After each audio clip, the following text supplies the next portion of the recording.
Alors le premier thème, l'assurance à l'épreuve de la disruption, faut-il tout inventer? Quelle est votre vision de la disruption potentielle du secteur santé-prévoyance?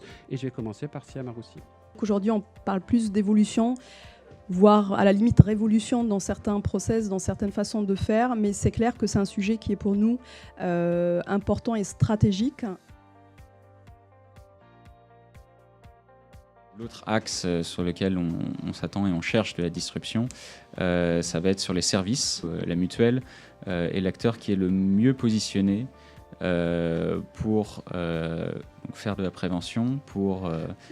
Il a un intérêt simplement financier à ce que ses assurés soient en meilleure santé. C'est pas un achat coup de cœur que de s'assurer. Les clients, globalement, ont besoin qu'on revisite radicalement leur expérience client. Les aspects disruption ou changement ont déjà commencé, ne serait-ce que dans les comportements des usagers qui se servent de ces véhicules. Ça a déjà commencé à être pris en compte par Arval, c'est pris en compte par Globe.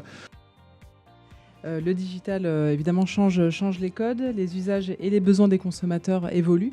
Nos besoins évoluent, on est tous surinformés, suréquipés. Tout ça a un impact sur les modèles organisationnels et la redistribution des compétences, qui est le sujet que nous allons aborder ensemble aujourd'hui. C'est juste un grand succès pour tout le monde. Les collaborateurs qui travaillent de cette façon en redemandent parce qu'ils n'ont plus l'effet tunnel en fait, qu'ils avaient au préalable. Les conseillers sont tout simplement émerveillés en général. Tout cela est accompagné dans le cadre d'une transformation forte de notre culture d'entreprise, puisqu'on a décidé de passer en mode ce qu'on appelle en grand public l'entreprise libérée. C'est surtout qu'on cherche à trouver notre propre modèle d'entreprise où on redonne la responsabilité aux collaborateurs et à le rendre autonome et agile.